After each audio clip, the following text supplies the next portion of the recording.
Hey, working on the Daytona USA brake pedal. Um, this is the spring that goes to the brake pedal over here on this side.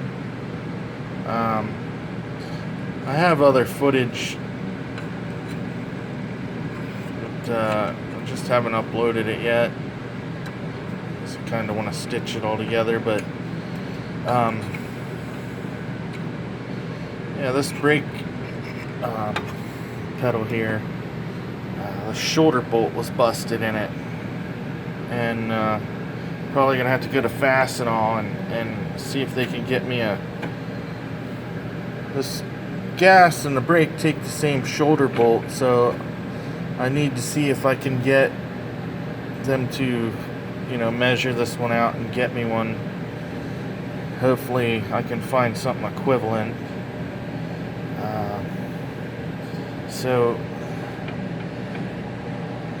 this spring is kind of bent, and I was thinking, when I looked at this design, you're gonna see what I did here in a second. I was looking at this design and I'm like, why is that there for? And I don't know if there's supposed to be a spring in here or not, because I really can't find much information about this. But what I did here is, I have had a head off of a old Briggs and Straton V-twin, and I pulled the intake spring out, and man, that is so stiff. It feels so good, like a brake pedal should be stiff, instead of real weak and wimpy like that other spring was. I want to shim it. As you can see, it still ain't binded right there. Not that I want to bind the spring, but you see the pedal has a little play in it right now. So there's some bolt heads back here that go in some holes that just butts down against that plate. If I take the slack out of it, the pedal is real nice and tight.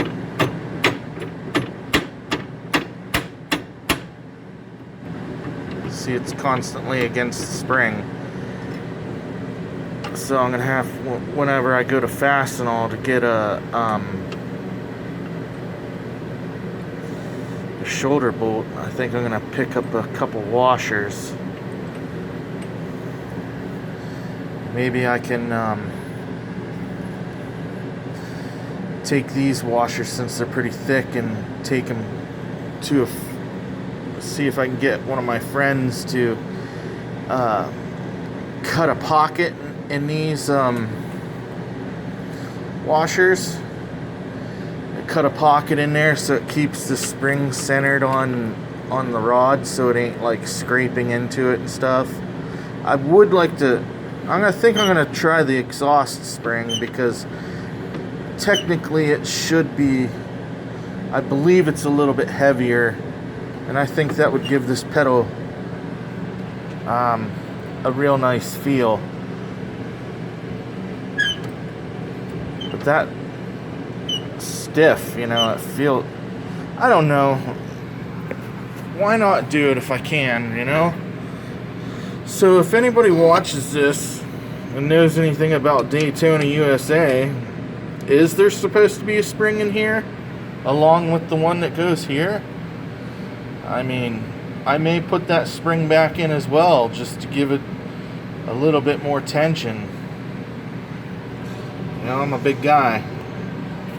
The fuel pedal felt great, but when you hit a brake pedal, it should have some resistance to it. So that kind of, I can still operate it, but there's just so much more resistance there. So I think I want to see how hard it would be to chuck these up in a lathe and machine a pocket for the springs to set in so it stays centered. I don't know if I can get someone to do that or not. Hell, they may laugh at me, I don't know. But anyways, that's what I came up with. I may try the exhaust spring. It may even be a little bit taller where won't have any play right here. I thought about using a spring off of a 350 Chev, and cutting it down to size, but I think that might be a bit too much spring. So I'll go ahead and post this video. When I can get the other one stitched together, I will upload it.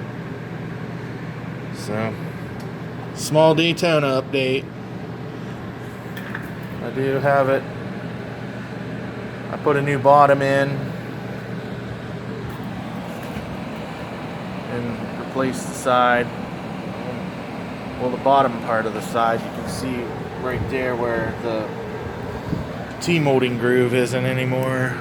Pulled the monitor out, pulled the dashboard out. Basically getting ready to sand it down and bondo any of the screw holes in the sides and from all the bracing I've put in. And paint it down. A lot of the this under here, I really think I want to try to hammer tone that.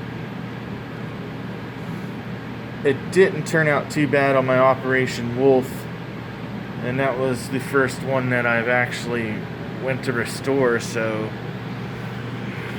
I'm not really looking for exact,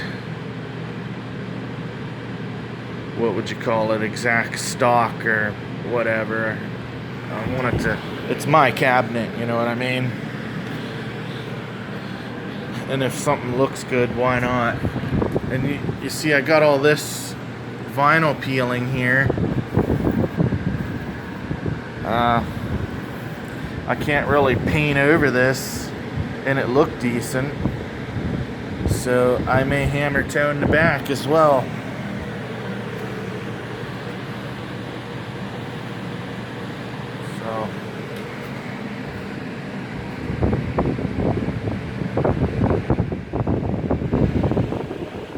Did a little bit of bondoing, but scraped it off before it was dry.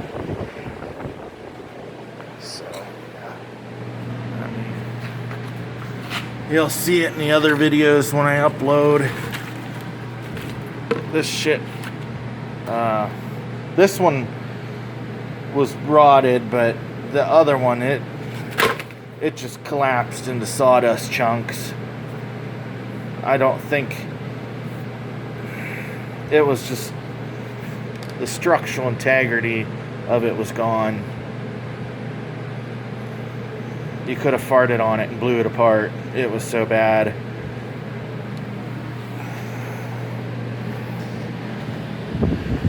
So, anyways, come across this video, like it, tell me I'm an asshole, I don't know, say something. But I will get back with some more videos.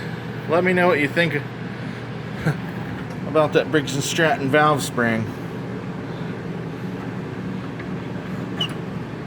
If you could feel the tension on it, you'd be, I think you'd be pleased. Alright, peace.